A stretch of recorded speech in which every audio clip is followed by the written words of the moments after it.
네, 다시 서품의 내용으로 돌아가서 15장부터는 어떤 내용으로 이어지나요? 네, 15장부터 19장까지는 불법에 관련된 이야기들을 이렇게 해주셨어요.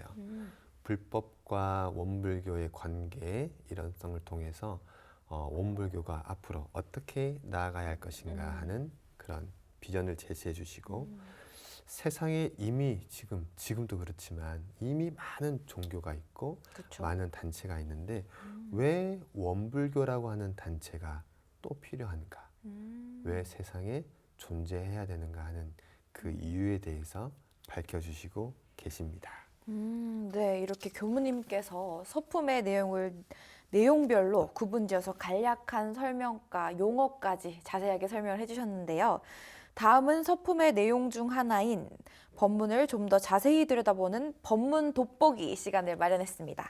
교무님, 어떤 시간인지 설명해 주시죠. 네, 우리가 이제 서품 1장부터 이렇게 쭉 진행을 해봤는데 한 장 한 장이 너무나 소중하고 그 장에 담겨 있는 이야기들을 이렇게 우리가 나누다 보면 그 한 장만으로도 사실 시간이 좀 부족해요. 맞아요. 네.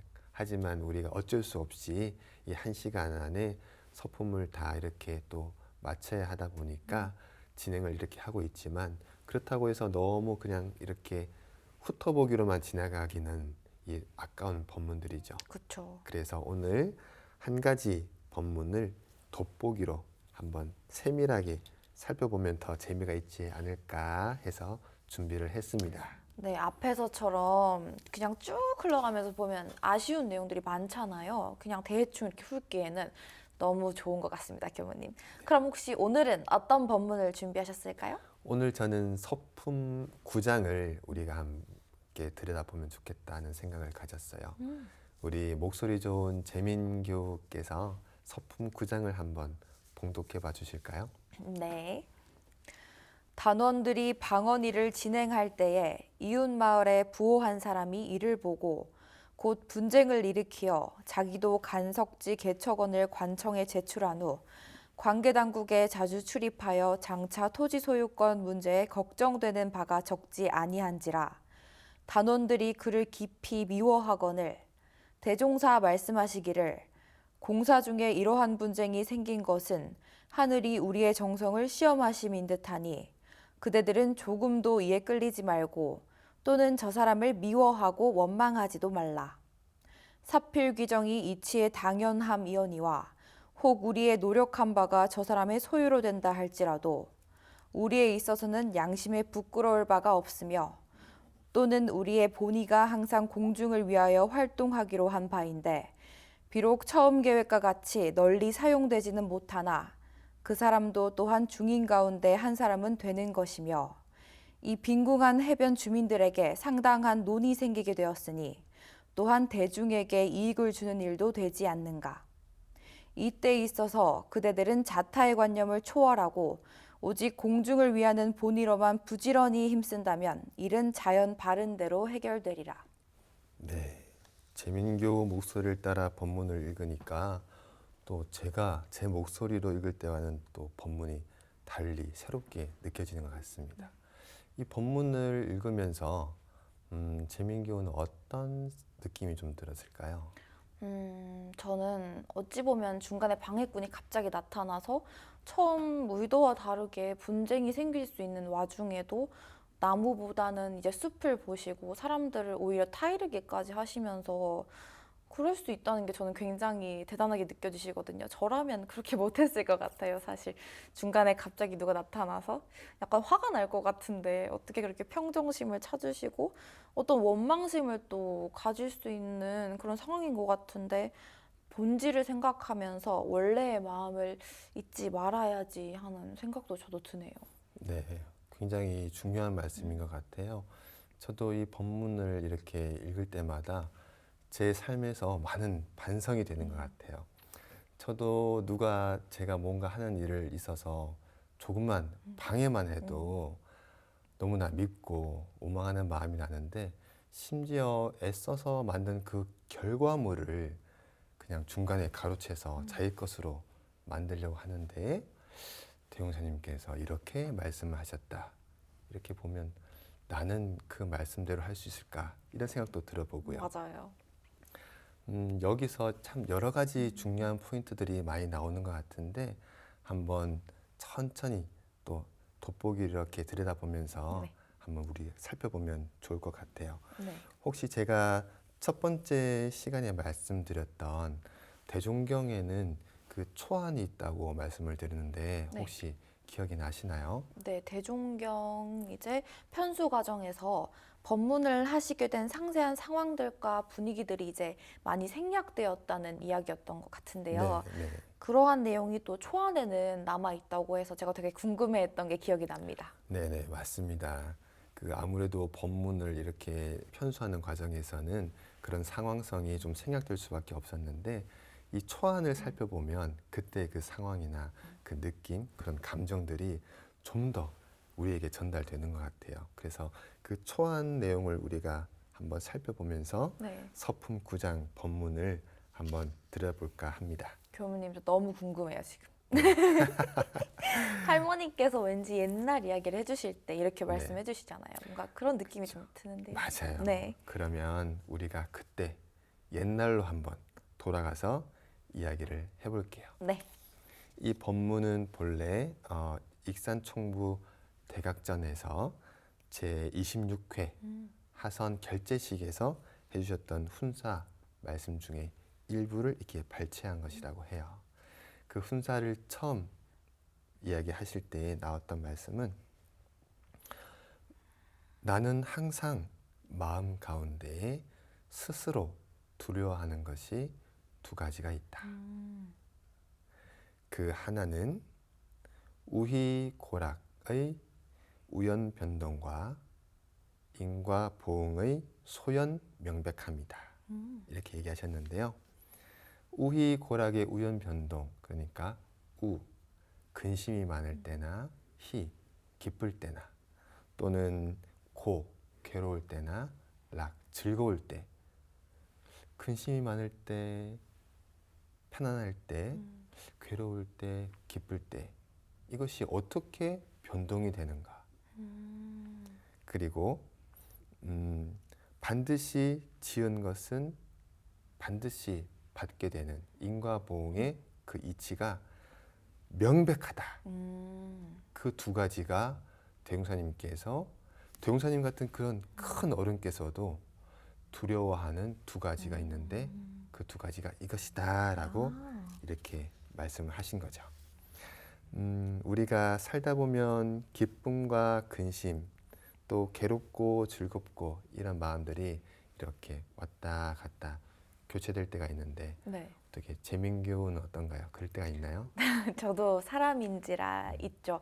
어제는 기분이 좋았다가 이제 오늘은 나빴다가 또 일이 꼬여서 기분이 이제 더 나빴다가 그렇게 갑자기 하늘 보고 이제 행복하기도 했다가 그렇게 반복되는 감정 기복의 삶을 살고 있는 것 같아요. 네, 맞아요. 오늘이 굉장히 기분 좋았다 그러면 네.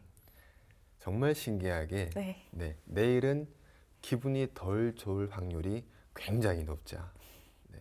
근데 굉장히 그 기분 안 좋은 그 고 속에서 계속 그 고가 계속 될 것 같은데 나는 계속 이 괴로움 속에 있을 것 같은데 어느 날 묘하게 기쁨으로 확 바뀌어지는 그런 날이 또 올 때가 있죠. 네. 그 누가 이거를 주는 걸까요? 갑자기 그렇게 물으시니까 누가 주는 걸까요? 누굴까요? 네. 뭐 곤란하게 네. 드린 질문은 아닌데 굉장히 어려운 질문이죠. 네. 이렇게 누가 들어서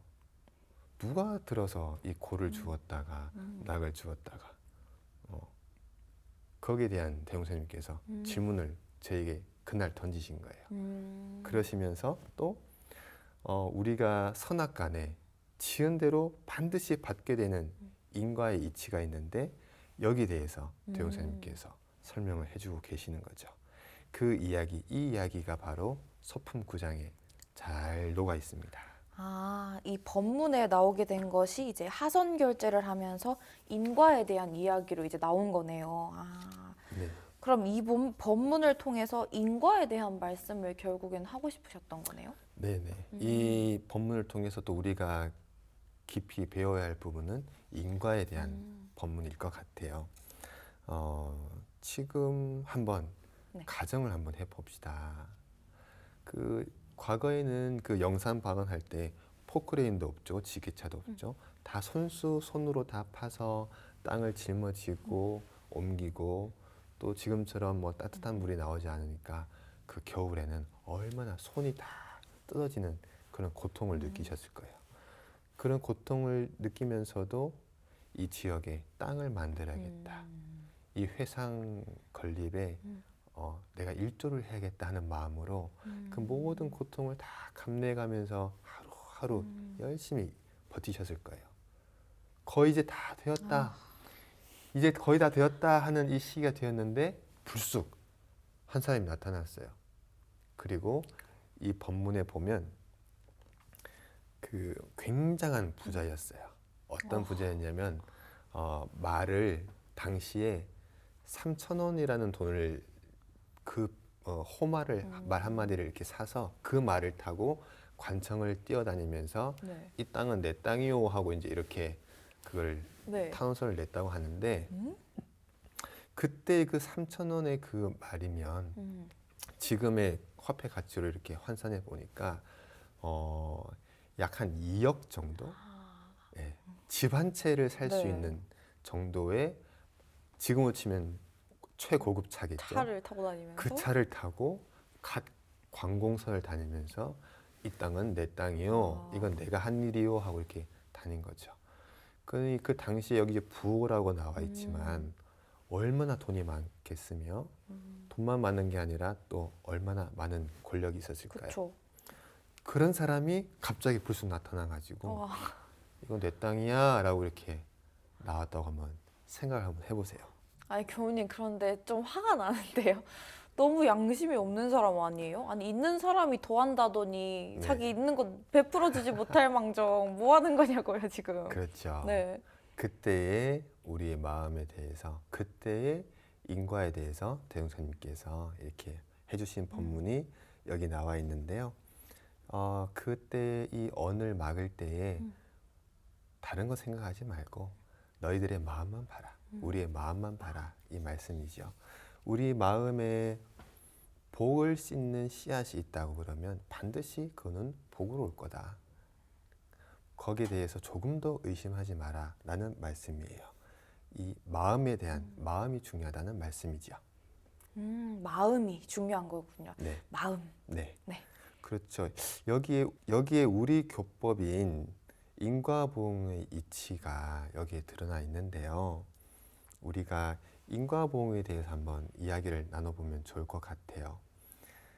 재민교는 인과에 대해서 얼마나 믿고 사시나요?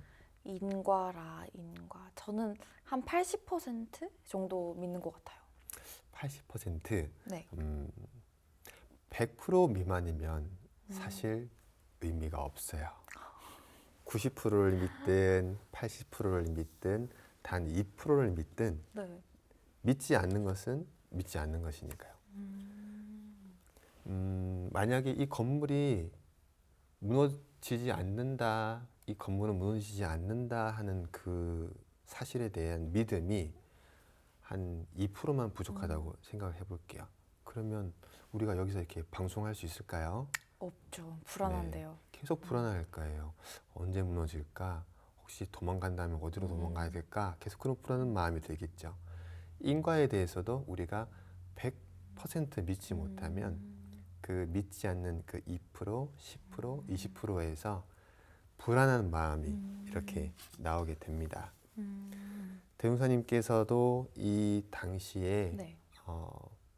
이 100%라는 말씀, 인과에 대한 100% 믿는 것에 대한 중요성, 그 마음에 대한 중요성을 다시 한번 말씀해 주신 것이죠. 교우님, 근데 저는 궁금한 게 있어요. 제일 궁금한 건데, 그래서 그 언답은 정말 뺏겼나요? 어떻게 되었을까요? 그게 제일 궁금해요, 지금. 네, 결과적으로는 그 부호는 전염병에 걸려서 일찍 세상을 떠나시게 되고 또 그 아끼던 말도 죽어버렸다고 그래요. 그래서 우리는 그 언답 허가장을 우리가 받게 되었다고 합니다. 아, 제대로 벌을 받은 거네요. 이거 약간 좀 후련한데요? 네, 우리 재민교우는 MZ 세대라서 그런지 거침없게 네. 막 이렇게 말을 아. 시원하게 하시네요. 네. 아, 저는 아무래도 교무다 보니까 네. 조금 말이 조심스러운데 네. 그 이후로 그 가족분들께서 아. 원불교에 인연이 되어서 오. 마음 공부를 시작하셨다는 그런 이야기도 이렇게 있습니다. 그건 또 묘하네요. 그건 또 그렇게 또 인연이 되었다니. 네. 그럼 교무님, 우리가 일반적으로 알고 있는 권선징악도 인과보응의 이치와 같게 봐도 되나요? 비슷한 면도 있겠지만 차이점이 분명히 있는 것은 권선이라고 하면 네. 선을 권하고 징악, 악을 벌한다라는 의미가 있죠. 그래서 이것은 어떤 선을 권하고 악은 벌한다는 의미가 있다면 인과보응은 우리가 지금 하는 모든 행동, 마음 하나도 반드시 그에 따르는 결과가 따라온다라는 의미가 있기 때문에 조금 비슷한 것 같지만 약간 다른 내용이라고 볼 수 있겠어요. 아, 그럼 권선징악이 단순히 성악 징벌의 개념이라면 인과보응은 우리가 생각하고 이제 행동한 모든 것이 어떤 결과로도 이제 드러난다는 점에서 차이를 좀 느낄 수가 있겠네요. 네, 굉장히 중요한 말씀인 것 같아요. 또 이 본문에서 재밌게 볼 수 있는 것은 네. 우리가 살아가면서 가장 어렵게 생각하는 것들 중에 하나인 대인 관계에 대한 해법이 여기에 숨어 있다는 것입니다. 궁금한데요. 네. 상대와 나라고 하는 이 관념을 우리가 내려놓고 보면 진정으로 상대를 위할 수 있는 그 길이 열리는데요. 여기 왜 이 인과라는 것이 필요하냐? 앞서 우리가 우주 만유의 본원이라는 모든 세상의 존재는 다 한 덩어리다. 하나로 연결되어 있다고 했는데 이렇게 볼 때는 연결 안 돼 있는 것처럼 보일 때는 상대가 있고 나가 있죠. 그런데 다 우리는 한 가족이다. 한 조상이다. 내 가족이다. 그리고 우리는 다 연결되어 있다. 이 관점에서 보면 상대와 나가 아니라 나와 또 다른 나겠죠. 이렇게 본다고 하면 네. 인과적으로 볼 때에 상대에게 주는 것이 아니라 내가 나에게 주는 것이 됩니다. 이 마음이 왜 중요하냐? 얼마 전에 베스트셀러라고 해서 저도 한번 그 책을 봤는데 네. 인간 관계론이라고 하는 굉장히 두꺼운 책이 있어요. 네. 오랜 시간 동안 지금 많은 사람들에게 각광을 받고 있는데 그 책의 중요한 내용 한 가지 포인트는 이겁니다. 뭐죠? 상대방으로 하여금 내가 상대에게 중요한 사람이라는 것을 인식하게 해줘라. 아, 상대방으로 하여금 중요한 사람. 그 당신의 존재는 나에게 당신은 굉장히 중요한 사람이다라는 것을 인식하게 해주는 것. 이게 모든 인간 관계의 해법이 여기 숨어 있다는 포인트인데요. 어떻게 해야 상대가 재민교우가 네. 재민교우는 나에게 있어서 참 소중한 사람, 중요한 사람입니다라는 것을 느낄 수 있을까요? 상대방이 나를 필요로 할 때, 그리고 저한테 고민을 토로하거나 아니면 도움을 요청할 때, 아니면 저를 배려해주고 있다는 생각이 들 때, 나를 위한 행동과 이제 배려가 그 사람이 자연스럽게 배어 나올 때, 아, 내가 저 사람한테 좀 소중한 사람이 되었구나라는 생각을 해요, 저는. 네, 맞습니다. 그 행동을 통해서 소중한 사람이다라는 것을 인정을 받는데요. 상대방이 그런 행동을 이렇게 해줄 때에 지속적일 수 있을까요? 아니면은 잠깐은 그렇게 해줄 수 있으나 오늘은 내가 소중한 사람이라고 느끼게 해줄 수 있으나 네. 내일도 또 소중한 사람이라고 느끼게 해줄 수 있을까요? 아니면 어려울까요? 사실 그게 지속하기는 쉽지 않을 것 같아요. 쉽지 않죠. 여기에 그래서 인과에 대한 100% 믿는 마음이 필요한 거예요. 내가 어떻게 하느냐가 우리는 둘이 아니기 때문에 반드시 나에게 돌아온다라는 이 인과에 대한 믿음이 100% 있다면 오늘 한 것을 내일도 할 수 있고 내일 한 것을 모레 할 수도 있겠죠. 그런데 어느 날 의심이 들기 시작해요. 나는 이렇게 하는데 과연 이게 네. 나에게 돌아올까? 아, 내가 100일을 했는데 네. 이제는 돌아와야 하지 않을까? 네. 이러한 인과에 대한 불신이 싹트기 시작하면 네. 그때부터는 그러한 행동과 그런 행위를 서서히 멈춰가겠죠. 그러면 상대방은 이렇게 생각할 겁니다. 좀 변한 것 같아. 좀 달라진 것 같아. 네. 그러면 상대방도 섭섭한 마음이 들기 시작하겠죠. 네. 그렇기 때문에 인간관계의 이 왜 인과라는 것이 가장 중요하고 인과에 대해서 100% 믿는 것이 중요하냐. 그 믿음이 있다면 계속 일관된 그 행동을 상대에게 제공할 수 있기 때문이죠. 그렇게 일관된 행동을 보이면 저도 되게 기분 좋을 것 같은데요. 자기만큼이나 나를 이제 소중하게 생각해 주는구나라는 느낌이 들어서 더욱더 마음이 갈 것 같아요. 네, 맞아요. 그렇게 되면 반드시 그 결과는 반드시 나에게 돌아옵니다. 내가 한 행동은 반드시 그 결과를 맺는다는 것이 인과의 이치고 그 이치를 대종사님께서는 신앙하라고 하셨어요. 신앙은 믿으라는 거예요. 믿는다는 것은 불신이 없다는 거예요. 거기에 조금도 불신이 없다는 거예요. 그래서 우리가 이 인과의 이치를 알고 믿고 실행하면서 살아가야 하는 이유가 여기 있습니다. 어때요? 재민교도 한번 이것을 연습해보고 싶지 않나요? 되는지 안 되는지? 될지 안 될지 모르겠지만 이제 꼭 시험을 해보고 결과 이제 살짝 알려드리도록 할게요. 네. 재민교가 또 이렇게 들어주니까 저도 참 너무 이렇게 이야기하는 보람이 있는데요. 네. 오늘의 이야기를 한번 정리를 한번 해볼까요? 네, 핵심 내용으로 한 줄로 이제 설명해 주시겠어요? 네. 저는 한 줄로 이렇게 네. 표현하고 싶습니다. 인과를 믿자. 인과를 100% 믿자. 반드시 나에게 돌아온다. 네, 교무님 오늘도 이렇게 소중한 법문 말씀도 해주시고 쉽고 재미있게 풀이해서 해주시니까 더욱더 듣기도 좋고 재미있었던 것 같아요. 올 때마다 점점 기대가 되는데요, 교무님. 네. 정말 감사합니다. 저도 감사합니다.